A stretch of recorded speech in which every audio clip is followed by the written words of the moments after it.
Hello everybody and welcome back to I Was a Teenage Exocolonist. Last time, we finally reached the time where our beloved Helio buddies are finally here. Except for Lum. Lum doesn't count. And Vase will count once he gets some much needed therapy. But either way, they're here, so now we have to deal with them, and I think I'm going to spend the rest of this last year probably trying to raise their friendship a bit. We've already been to the Survey of the Plains with Nomi Nomi, but we can still do the photophoner, we can do some combat training, we can try and do some stuff during the Virtumnalia to get some more friendship out of them. But before we do any of that, I'm going to run off and explore the ridges. I'm probably not going to show much of it, unlike the other ones, because now that our perception is all the way up, I can kind of just breeze through the whole area. So I figure I might as well. The main thing I'm worried about right now is getting the strange devices and anything else we can find there to use as gifts. Because if I'm focusing on the other characters, I need gifts to give the others so we can continue this nice friendship raising we got going on here. So let's just get out and get started. The only way to the resting ridges is by glider, part vehicle, part kite, and all adrenaline. You land on the rocky, broken-up spine of the nearest ridge and nearly fall over when you look down at the plummeting slope into the basin below. You are a long way up. Dees and Utopia glide in beside you. "Whew!" Utopia exclaims. "You handled that glider like a champ, Dees. You too, Yabby." She peers down the slope of the ridge. "A lot more exciting than the swamps, right? I want you two to stick together out there. It's dangerous in those ancient Convergent Domain ruins." Convergent Domain? Ruins? You look around. The landscape is nothing like you've ever seen before. Dry, cracked soil gives way to steep cliffs, and what little vegetation here is brittle and sharp. You can feel the dry air wick away the moisture in your lips. Wait, what the heck is that glowy thing on the ground? You point it out. Utopia gives it a nudge with her foot. "Beats me," she says. You unearth the object. It's pulsing with light and warm to the touch. "Hold up," Utopia says. "Don't go picking things up, Yabby. Could be radioactive, you know. I've said this before in a different run, but then why did you kick it, Utopia?" Utopia waves her hollow palm crystal over it and then checks her interface. Only a little," she concludes. "Whatever it is, it looks old. Like thousands of years old. We've been digging up glowing gadgets all over this region, but got no clue what they're for. You hang on to that one. Maybe you'll figure it out." "Oh, okay." "And what is that crystal stuff way down below?" "Oh, those?" Utopia says, pointing to a crystal formation, so densely packed into the ravine that it looks like a sparkling river. More outcroppings of crystals decorate the slopes. "They're all over the place. Be careful with them. Not sure if they're animal, vegetable, or mineral." She points off into the distance. "There's a big island of them over there, like a glacier. Covers the whole damn place. Might be related to the Convergent Domain, but we ain't sure yet." "Oh, okay. And what's the stone structures in the distance?" "Well, there are buildings here," Utopia says. "Traces of them anyway. Maybe 10, 20,000 years old? We sure didn't put them there." Dees lights up at the prospect of doing alien archaeology. "We checked them out, but not thoroughly. Mostly just trying to get a feel for who lived there, and why they ain't here no more. Based on some glyphs, we've started calling them the Convergent Domain." "Whoever they were, they built things to last," Utopia admires. "It ain't just arrowheads and cave paintings, there's real architecture. Machines even." "Wait, what? Tell me more." "I wish I had more to tell you," Utopia says. "Most everything we found just poses new questions. The structures read more organic than anything, so does that mean their gene tech was super advanced? As for this place, we think it was some kind of solar network for them," she says, squinting into the two suns. "Looking at it from above, you can see these big vines traveling up and down the ridges, like power lines. And there hardly any plant life elsewise, like they soaked up all the energy and made it a desert." "But what they use that energy for?" she says. "And if there was a civilization so big and so advanced on Vertumna, why can't we find more traces of it? Where are the cities? What are them thumpers for? And what happened to them all?" She's right, that's a lot of questions. Maybe you can help find some answers. "So anyway, those ruins are the main thing we need you to survey while you're out here," Utopia says. "But keep an eye out for anything else weird." Utopia claps the dust off her hands. "Well, my job here is done. You're all set, kid. Try not to fall off a cliff." Dees jumps back on his glider too. As usual, he's going to scout on ahead and catch up with you later. Alright, later, Dees. I'm gonna grab everything. I have no concept of leaving things behind. I will take all of it and give all of it to people. Even the radioactive stuff. I don't care. It's a good song. Imagine Dragons. Is that a Dees on the horizon I see? One second, Dees. Let me grab this crystal over here. Alright, what's up? Deese is an entirely different person when he's outside the colony walls. Without people constantly trying to correct his asocial behavior, it's like he's blossomed into someone who's actually confident. The more time you spend with him out here, the more glimpses you catch of the real Deese. Bet you can't do this, he says, jumping off a huge boulder and doing a cool roll at the end. Wait, no, bet you can't do it with your eyes closed, I can. You and Deese cavort around, daring each other to do more and more dangerous things. Deese isn't scared of anything. You think you see something up on one of the plateaus above you. The cliffside is covered in convenient lines. Dare you to kiss him on the lips! Deese goes pale. What? No, that's not the same, he exclaims. You're cheating. Wow, you might have found one thing Deese is scared of. He insists you pick a real dare. Dare Deese to climb up there. Deese scrambles up the cliff, no problem. He turns around at the top. Now your turn. Well, you dared him, so you gotta follow through. The vines are slippery and dangerous, and some of them are even alive and wriggle when you grab them. You lose your grip right at the top, and you slip and start to fall. But Deese grabs you. Got you, Deese exclaims, pulling you over the ledge. Your heart is thumping, and you're all sweaty from fear, but you did it. Deese looks so calm and collected, even though he just climbed the same treacherous wall and had to save you from a long fall. Why doesn't he ever seem scared? The plateau is empty, but it provides a great view to look out over the resting ridges. You and Deese take a look and watch the shadows creep across the dusty, craggy landscape. This is the life, Deese says. No school, no gossip, no bullies, no telling me what to do or what to think. He props his elbow up on his knee and squints into the suns.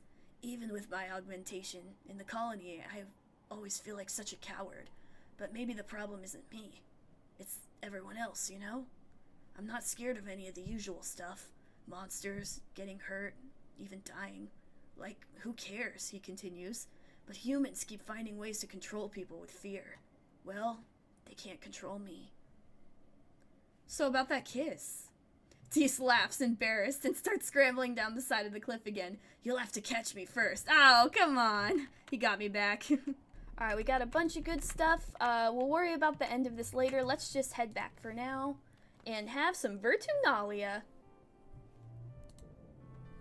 The Virtunalia Festival is a welcome day of normalcy in an otherwise chaotic year. Despite some lingering rivalry between the two factions, Virtunalia is a chance for the Helios and Stratos to come together and appreciate the bounty of the planet. At least that's what the adults say. As Governor Lum takes to the stage to address the colony, you can't help but notice the crowd has segregated itself according to their ship of origin. Rex shoots you away from over on the Strato side and Nomi makes a silly face. Face is surrounded by other young soldiers looking sharp in their Heliopause uniform. Deese is standing beside you. You wonder if the two ships will ever feel like a colony. A fanfare plays over the square's announcement system. Lum's honor guard do a complex drill with their drone rifles. Greetings, people of Virtunalia, Lum says, his voice ringing out over the square. We may be far from our beautiful Earth, but we can still celebrate and be thankful for what we have here. We've worked hard to save this beleaguered little colony from the brink of destruction, and should be proud of our work. The Helios cheer. Your side of the square is more quiet.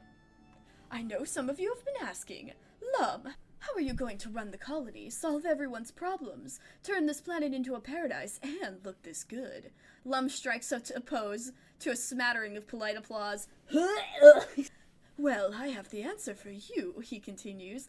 The old council made a lot of bad choices, like illegally leaving Earth, but I believe in second chances. So I've appointed the original department heads to my own council, Lum's Council 2.0. Better not disappoint me. He laughs and makes a finger guns at the department heads at the foot of his podium. Stay on your toes, Stratos. I also want to promise everyone here today that we're going to make Vertumna safe for humans, Lum says. The next time those bastard Xenos attack, we're going to blow them into so many pieces there won't be enough left to wipe off our boots. We've already got the defenses, he says, gesturing broadly to the new, taller, thicker walls. And we're building homes for everyone. Homes where people can raise children again, knowing that our military men and women are keeping us safe. Big cheers from both sides this time. Some of the colonists around you even have tears in their eyes, especially those who lost family in the last attack. Lum goes on for a while, lionizing the Heliopause's military strength and casting subtle digs at your failed colony experiment. Finally, the crowd disperses to set up the square for the afternoon festivities, some traditional and some new. At the tables, Aunt Anne and the kids are setting out the spread for dinner. There's an unimaginable amount of food, thanks to the Heliopause's huge ration surplus, and the piles upon piles of xeno meat from the hunting parties for those who can stomach it. Anne is all smiles, clearly making an effort to move on, as Lum mandated, despite still mourning the loss of her son. Calm. But not even the festive atmosphere can force a smile onto Nemi's face. Who do these helio jerks think they are? Wait, hang on.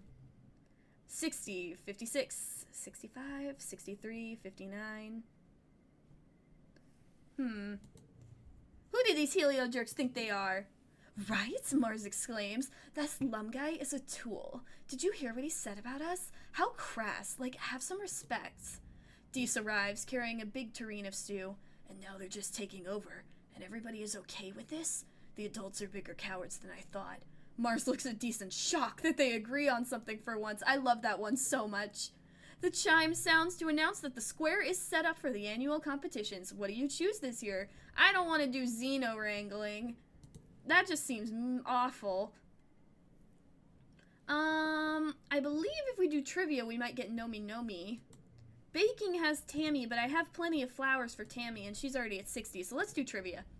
Hal's too busy to organize the science fair, so you do a helio tradition instead. Trivia night, hosted by Congruence. You, Tangent, and Nomi all sign up. I missed the science fair, Tangent grumbles, but I've been memorizing facts to prepare. Trivia time. I've got this. I am the trivia master. Maybe. We'll find out.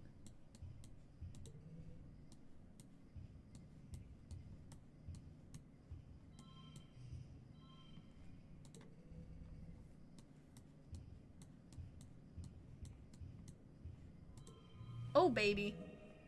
Beautiful. You get most of the questions right. All that studying and watching holovids definitely paid off. Nomi shrugs off their loss. Tang tries to, but you can tell she's actually kind of ticked off she didn't win. After the festivities, the mood in the colony is a lot lighter. You see people smiling easier, and often see mixed groups of helios and stratos socializing together. It feels for the first time like people have actually let themselves relax. Good for them. I can't do that. I've got to focus on getting everyone's friendship up. Oh!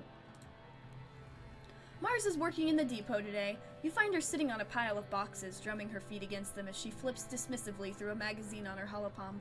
Every so often, she snorts at something she's read and rolls her eyes. Oh, hey, Yavi, she says as you approach. Would you rather have really bad body odor for a whole day, or have to spend the whole day naked? I'd be fine being naked.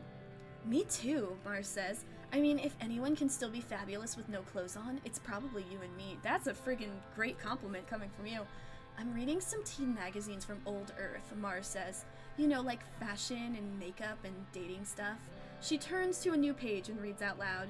Don't be afraid to use green concealer. You may look like the Wicked Witch at first, but don't click your heels and go home. Stick with it and you'll be on that yellow brick road to clear, beautiful skin. Mars laughs incredulously. What does that even mean? Papa taught me to put on makeup because I wanted to be pretty like him, Mars says.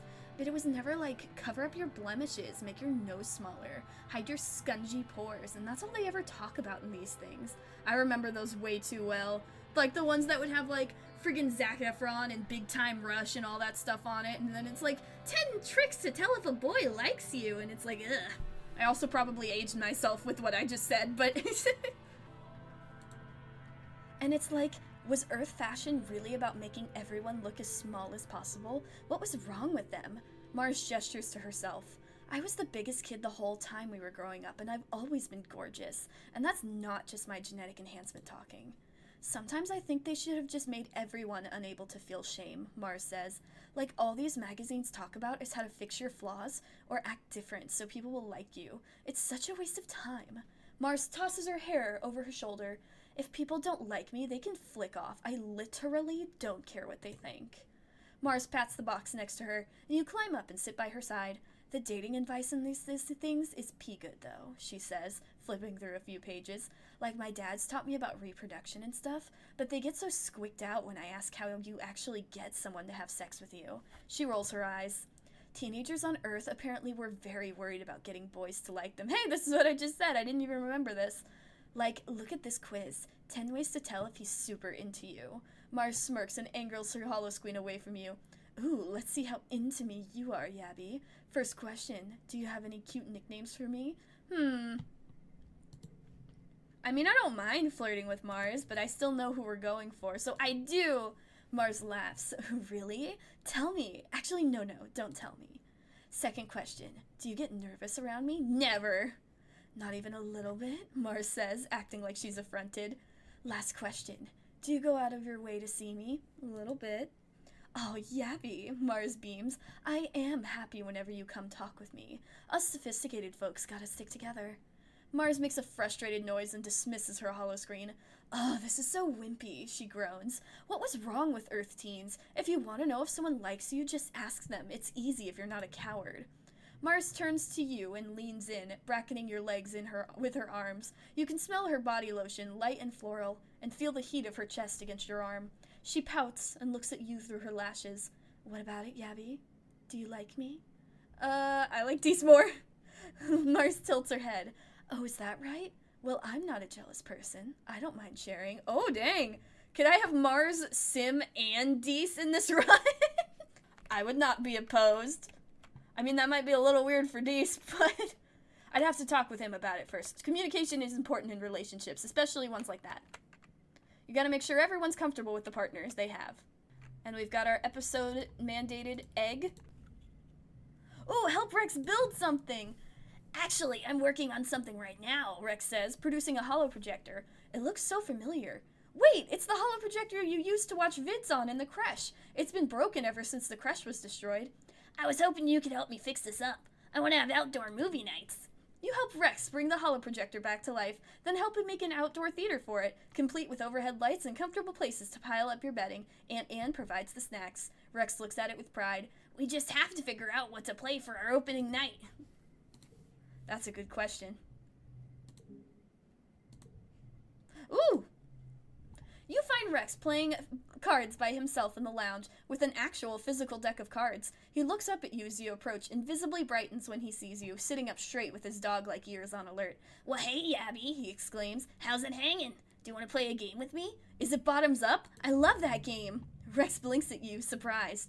Oh, I didn't know they played it in the colony, he says. You don't know how to explain to him that you don't, you just remember him explaining it in another life, so you keep your mouth shut.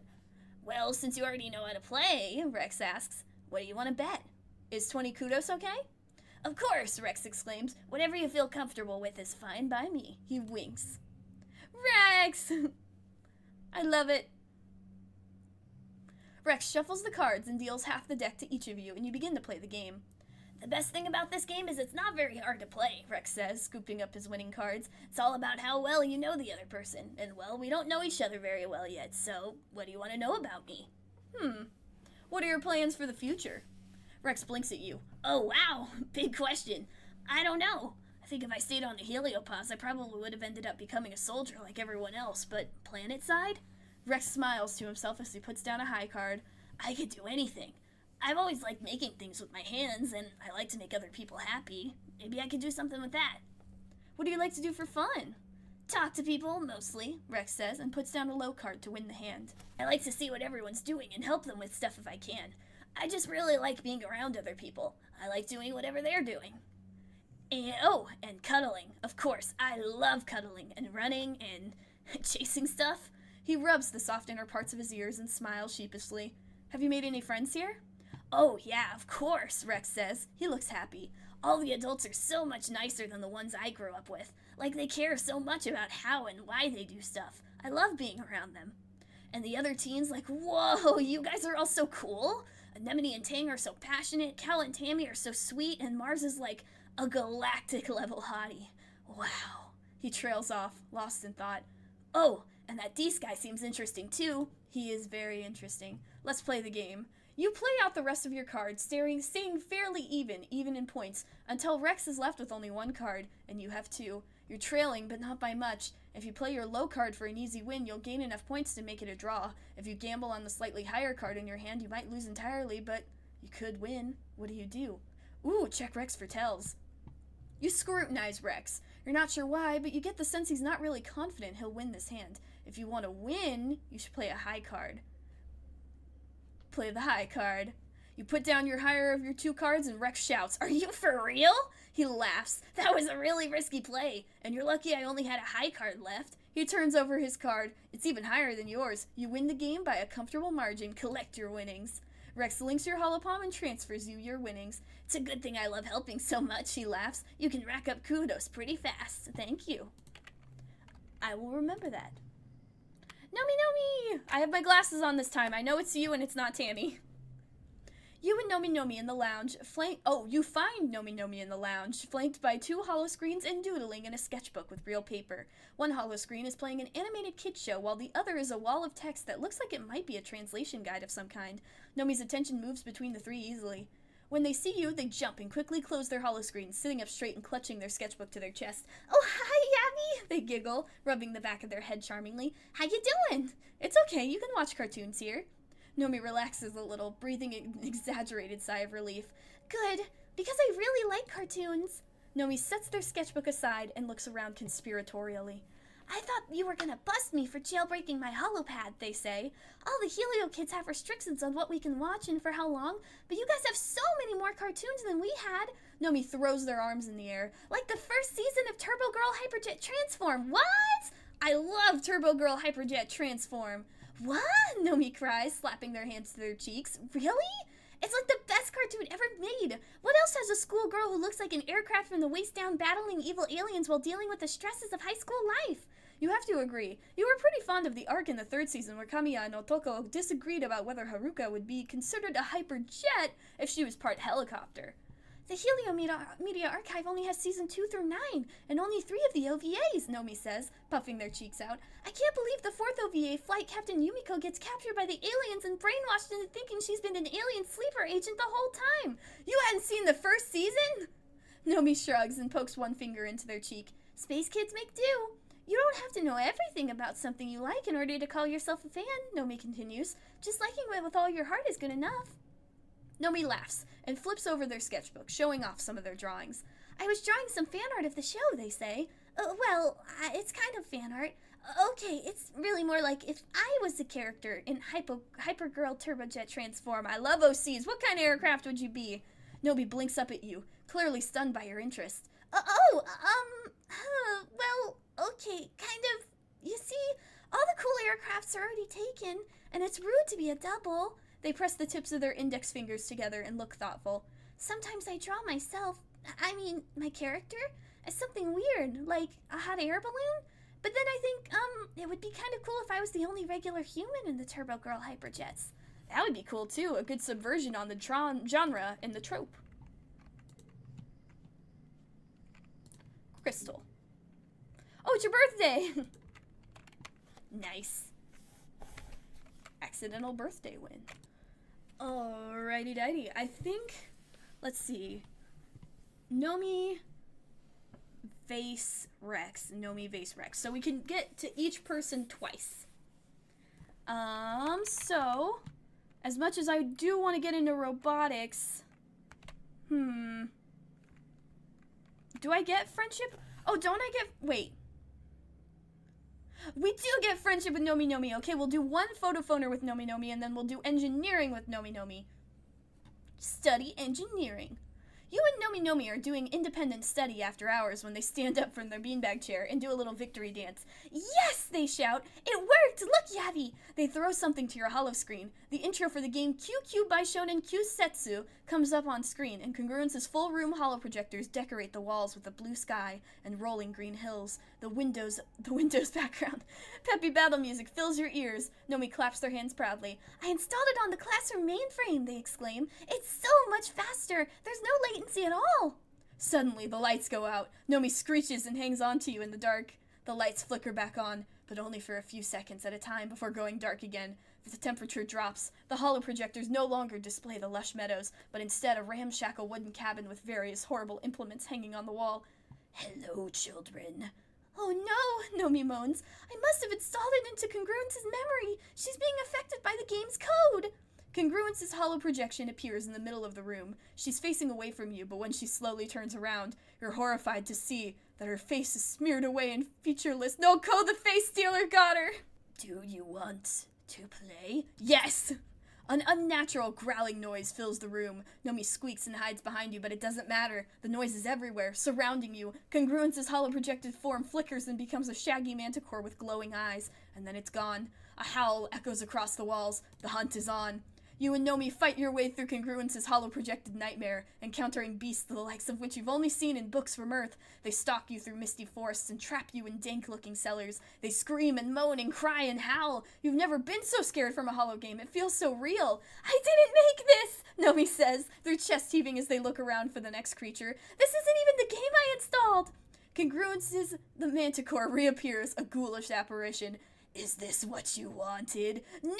Nomi screams. Debbie, what do we do? Don't worry, I got this. You use your holopalm to access Congruence's system files. It's not, strictly speaking, allowed, but neither is installing game software into her brain. After a few minutes of hacking, you realize something doesn't add up. There's no trace of Nomi's game here. Congruence is a massively intelligent being. There's no way she would have allowed her base programming to be manipulated like this. The lights flicker back on, and Congruence's holoprojection smiles cheerfully. You solved my puzzle, she chirps, and plays a recording of cheering and clapping. I thought simply telling you not to install unapproved software would be boring, she continues. You'll certainly remember this lesson. Oh yes, trauma, the best teacher. Nomi clutches their chest. Yeah, for sure, they say. I'm never doing that again. We learned today. We learned today.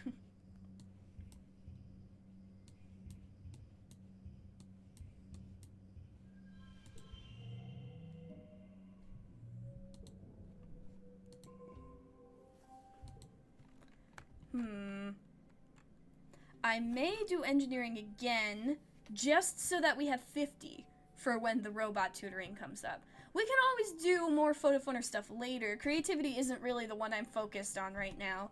I mean, it would be good, but we've already made pretty good progress even without the perks that come from creativity. So I think I'm going to do engineering again, just because we need it. I want to get all the pets if we can. I think that'd be cool for the golden run, especially since we missed Socks. Poor Socks. So let's do it again. Shit! Wait, hang on. You wait a minute. I want to fix the robot.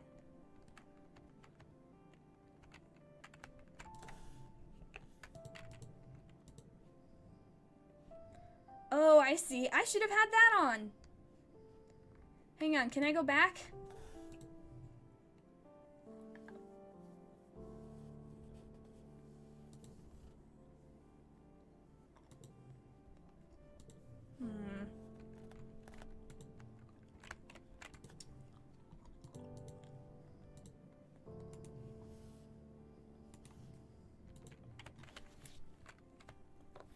Alright, we'll just have to skirt around that right now and then we'll get to it later.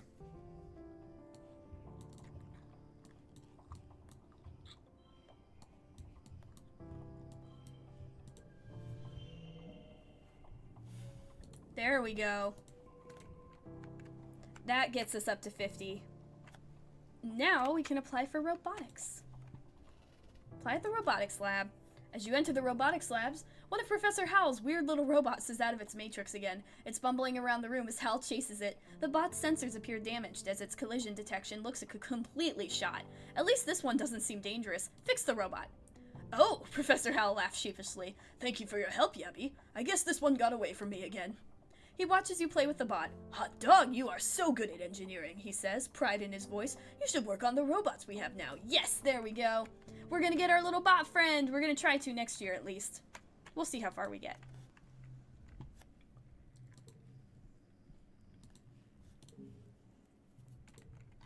Oh? You find Vase in the garrison lounge, holding court with a small group of young soldiers, listening to him tell a story about his latest expedition. He's gesturing animatedly with his arms and snarling like a beast. And then I shot it out of the sodding sky. Bam, bam! Vase finishes as you approach. The gathered crowd hoots and hollers for him, which he accepts magnanimously. Looking around, you see that it's mostly his helio crew. You can tell from their uniformly close-cropped hair and perfect posture, but there are some faces you recognize from the colony. Anemone is here, and she shoots you a little wave. Tell your own heroic story. You loudly boast that Vase's story is nothing, and you walk right into the crowd of listeners. All eyes turn towards you, including Vase's, who is regarding you with a curious mixture of annoyance and interest. You tell them about the time you... Oh my god, I have so many. Defeated a horrible rock monster, killed a faceless, fought during the fall of the Strato. Did I kill a faceless? I don't think I have this run. I mean, I did before, but I saved Professor Howell when I was only 11, or fought during the fall of the Strato. I did save the governor. That's pretty cool. You tell the story of the attack that destroyed the original colony when you were 14, and how you charged bravely into the battle instead of hiding with the other kids. Everyone listens with rapt attention as you describe the pitched battle, especially when you really lay into the gore. Damn, Vase says, clearly impressed. You must be the coolest person on this whole podunk planet.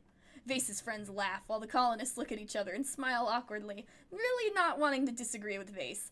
All except for Anemone, who joins in and laughs the loudest of all. Vase kicks out another stool from his table. Well, hero, come sit beside the king. You take a seat beside Vase. He crosses his arms and sits back, looking at you appraisingly. I didn't think this colony made them like you, he says. I thought you were all farmers and hippies. But you, I like. You've got a warrior's soul. The other heliopause teenagers look at you approvingly. The only thing this colony's good for is sport.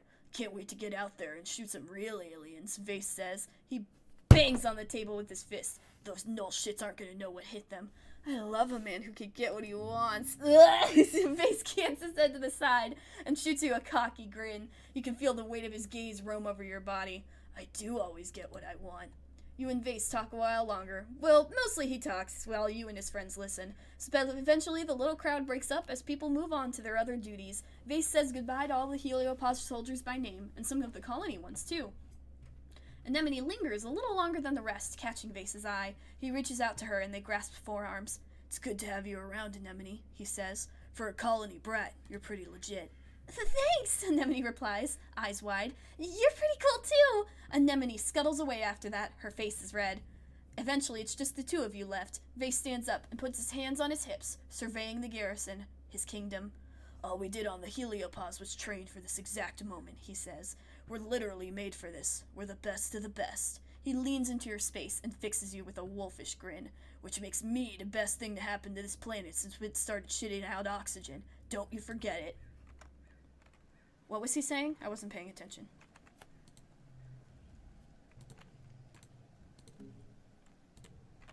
Oh? You head out of the colony hoping to find Dees, and you do, as well as Rhett and Utopia, who have teamed up to talk to Dees about something that has him scowling deeply. It was different before the attacks, you hear Utopia say, but you're older now, and when you're on expedition, you can get into a lot more danger than when you were just a little kid going on walkabout. When you're out there on that team, I'm counting on you to do as you're told and be where you said you'd be. She gestures beseechingly. What am I going to do if something happens to you out there, kid? What if you disappear one day and you're hurt and no one knows where to find you? What if... I'll be fine, Dees cuts her off. I can take care of myself. If I can't, that's on me. That's not how it works here, Rhett says, his voice stern. You're not just putting yourself in danger out there. You're putting the whole colony in danger. I know you're a bit of a loner, but you have a family here. All of us. We're all your family. We're going to send people out to find you, and what if they get into the same trouble you did, he continues.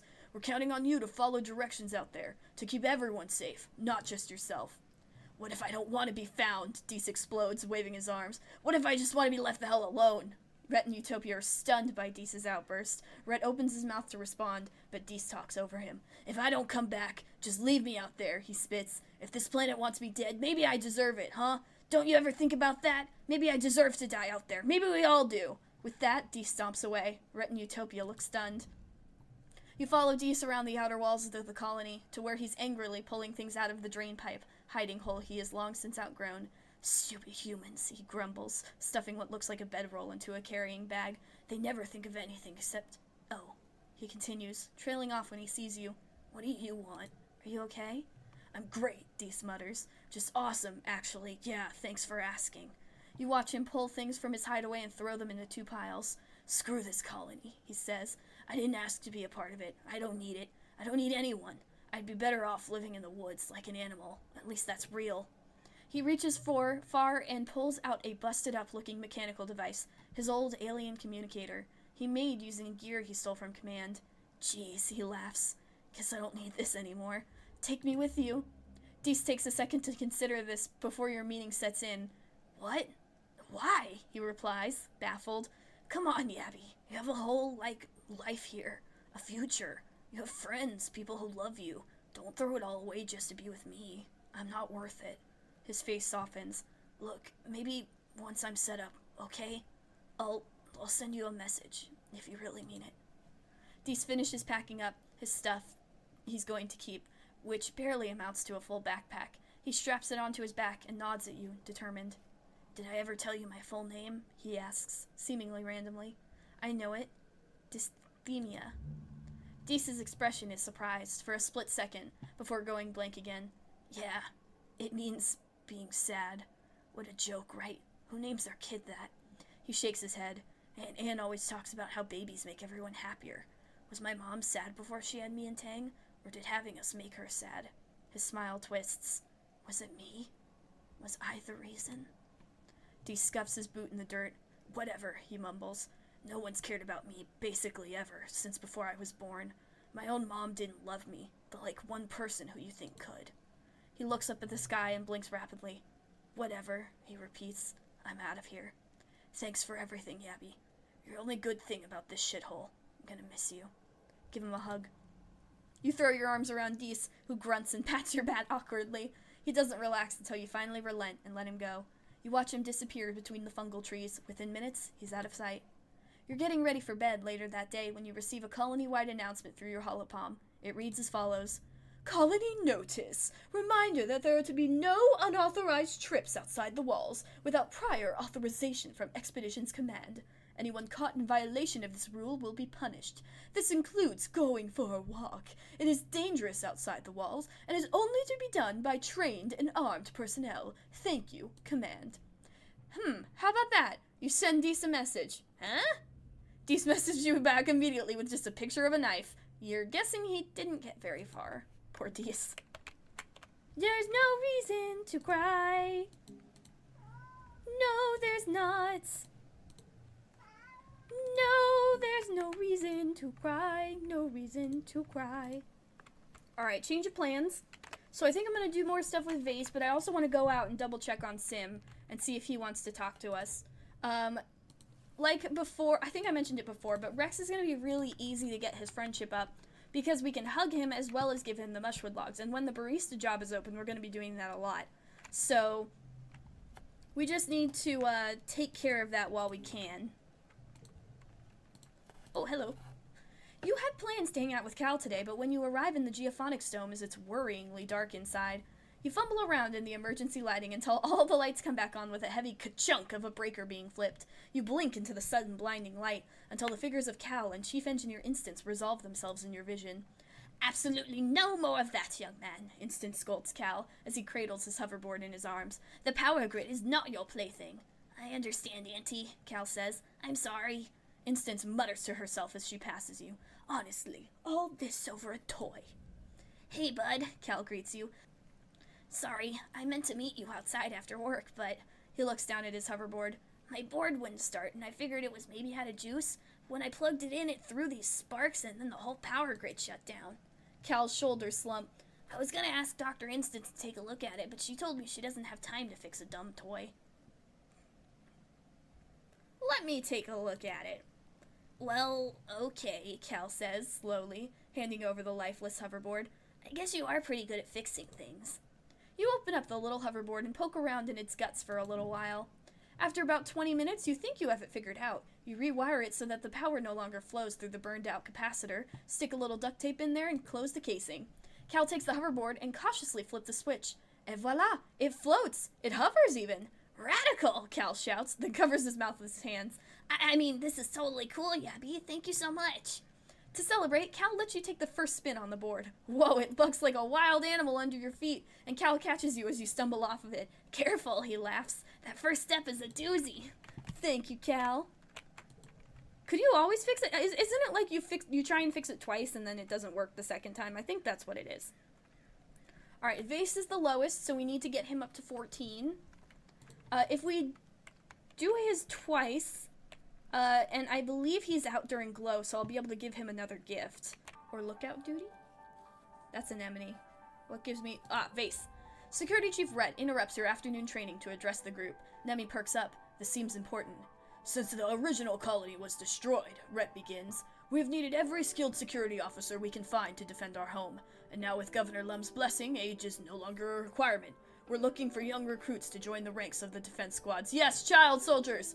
This is a serious job. He punches his hand for emphasis. You'll be soldiers, not little kids learning self-defense or peering down from the safety of the walls. You will be in danger. You need to be brave and know your way around a weapon. Step forward if you think you have what it takes to defend our colony. Bravely step forward. When Rhett smiles, it's not a happy smile. But do you have what it takes to serve? Yes, I do, and I'm ready to serve.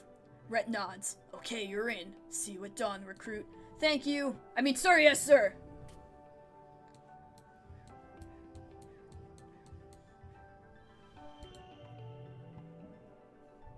That's got us some combat and friendship with Vase. Oh! Ooh, shop weapons! Weapons? Oh gosh, so many things to do.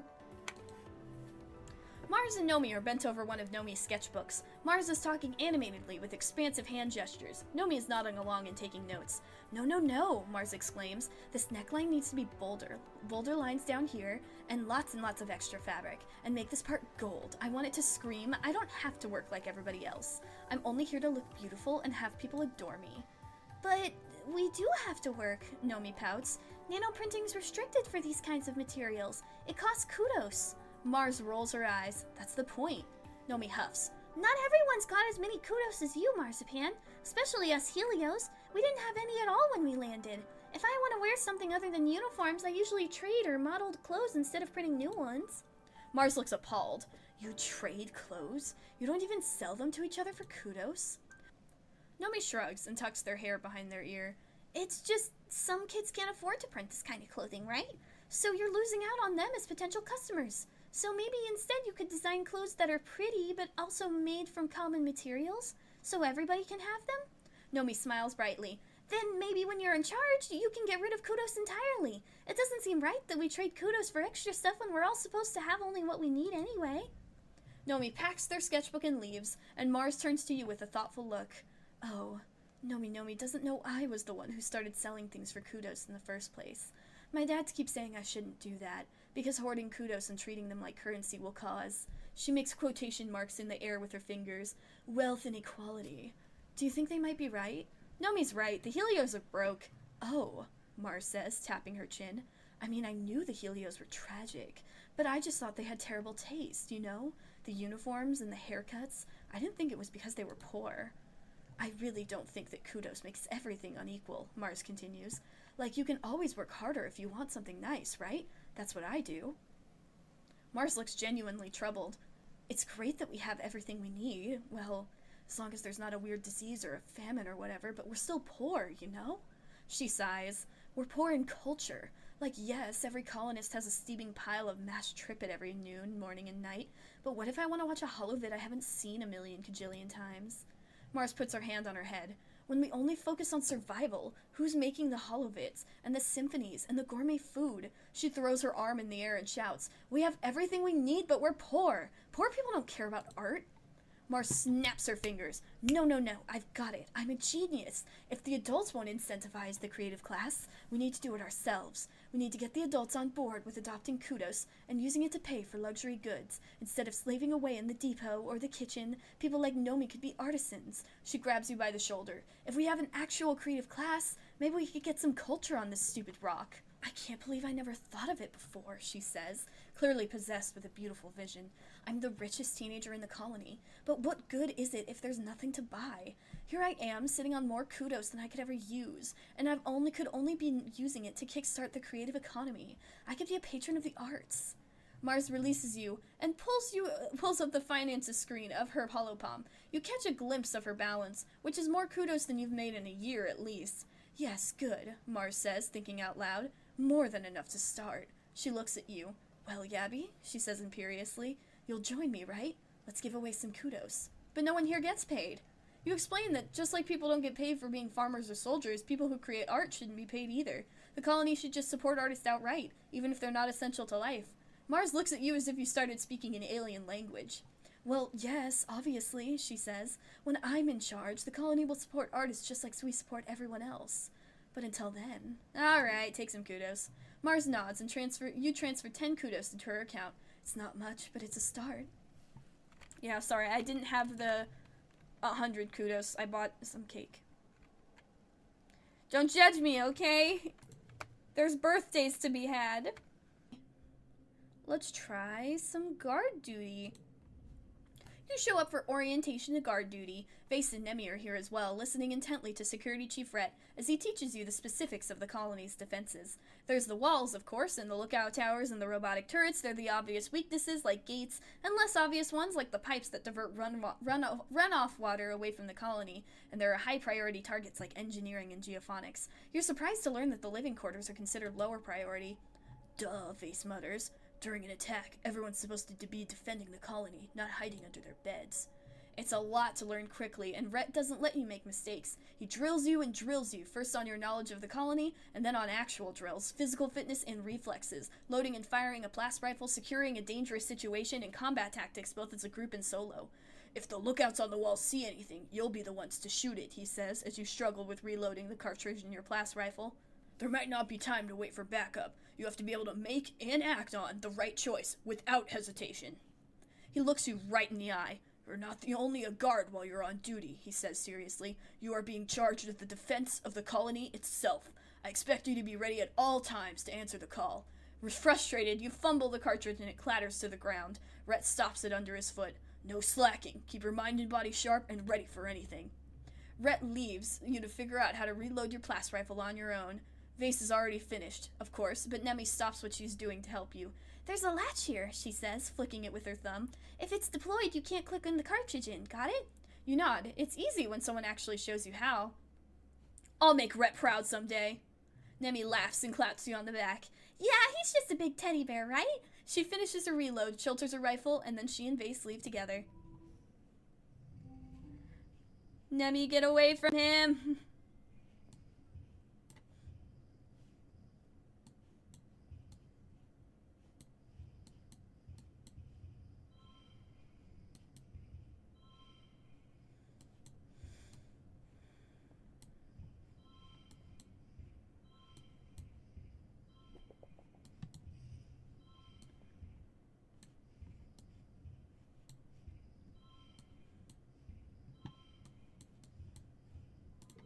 Good enough.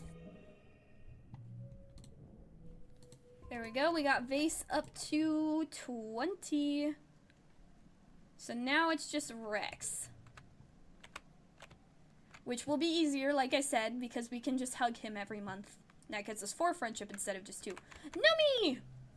Nomi is camped out in the lounge, their holopad screen spread out before them like a drawing table. In another screen, there's a collection of photos of the Manticore. Nomi looks between the 2 screens, their brow furrowed in concentration, as they scribble directly onto the screen with a stylus. What are you doing? Well, Nomi replies thoughtfully, I wanted to write and illustrate a story about aliens, like Turbo Girl Hyperjet Transform, except using the Xenos here on Vertuna, like Manticores and Faceless and stuff, but they can talk, and instead of attacking the colony, they help people instead. That sounds cool. Thanks, Nomi chirps, scribbling happily at their drawing. I got the idea from the second Turbo Girl Hyperjet OVA. You know, the one where Medusa demons show up and the aliens and the Turbo Girls have to band together to defeat their common enemy? I remember that part. Nomi looks up at you with a start. Oh, they exclaim. That reminds me. So, I'm trying to brush up on my Xeno anatomy, and I'm totally fine with writing, but... They blow out a big breath, ruffling their bangs. I kind of haven't been here long enough to make sure it feels right, you know? To make it go pop. And I want to make sure I'm being, you know, sensitive about stuff I don't know a lot about. So I was wondering, could you help me with some of the world building? I'd love to! We have just enough creativity for that. You spend an enjoyable afternoon helping Nomi with their story. Once you're done, they give you a big hug and thank you profusely for your help. You feel really proud of what you've accomplished. Heck yeah. Where's the best place to get friendship from Rex?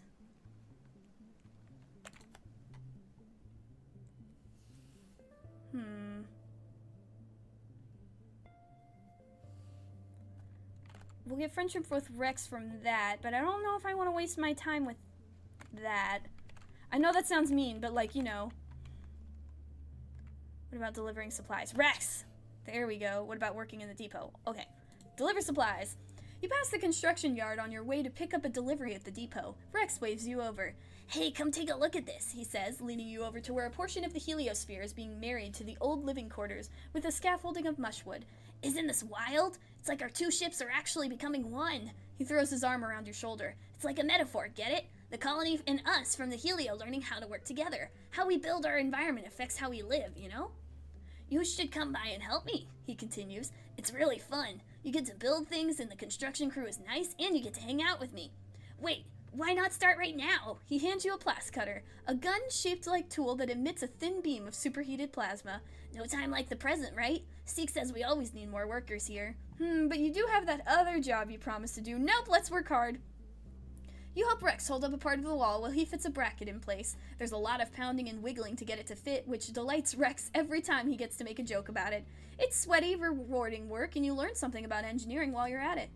Chief Administrator Seek comes storming out of command to find you. Yabby, they snap. Where have you been? I expected you hours ago. Whoa, it's my bad, Rex says, moving to stand between you and Seek. If he had a tail, it would be between his legs, the perfect picture of an apologetic puppy. Say that 5 times fast. I asked them to help out. We're super short on hands around here, and they did a great job. Seek grudgingly accepts that you did, in fact, do good work.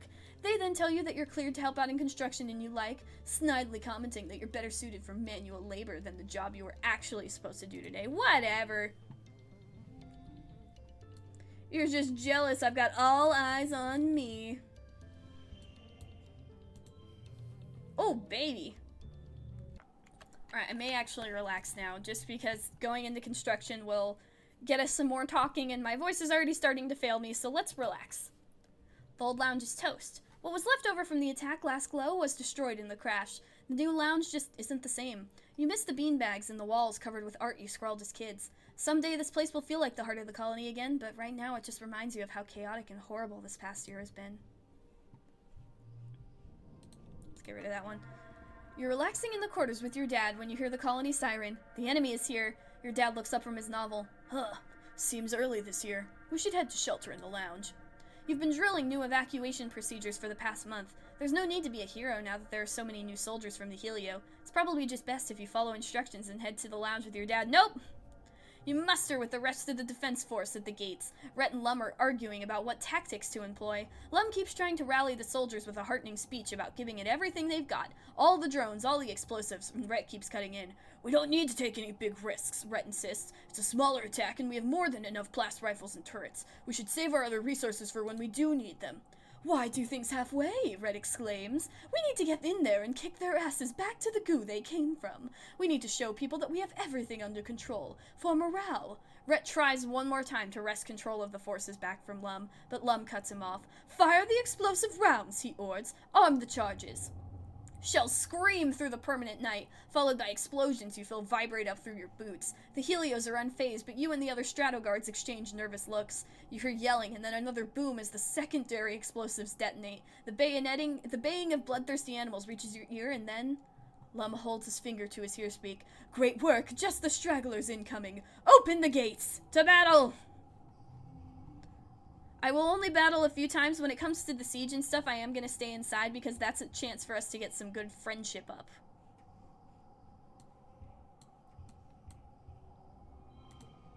Oh, baby. I don't even care. Good enough.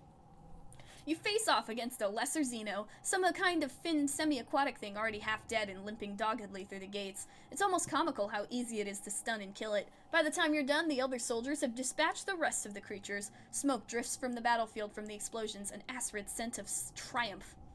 After the attack, Lum gathers everyone in the lounge and holds a big celebration for the soldiers. There's feasting and drinking and songs of valor, and as the party goes on long into the night, some drift away in pairs, or more. Mars and Rex keep the dancing going. Even Nemi seems to relax, especially when the other cadets invite her to drink with them. Cal and Tammy sit together and talk all night, giggling about something and going quiet whenever anybody comes near. Tonight, everyone seems convinced that this victory means the colony will be safe forever. Maybe it will be. You sure want to believe it, too. It won't be. But it's okay. We're still alive, and we've still got a good bunch of friendship going on. So we still have stuff to do, and this has been the longest episode of the Golden Run so far because there's been so much talking. My throat kind of hurts. But we have people to talk to. We're going to continue trying to raise their friendship. We already got everybody up to around 20. which I'm very proud of, especially for the first year. I definitely think we're going to have to shift our focus to these 3 as we raise the others through gifts. Everyone else is already pretty up high to where I want them to be. Anemone we need to focus on.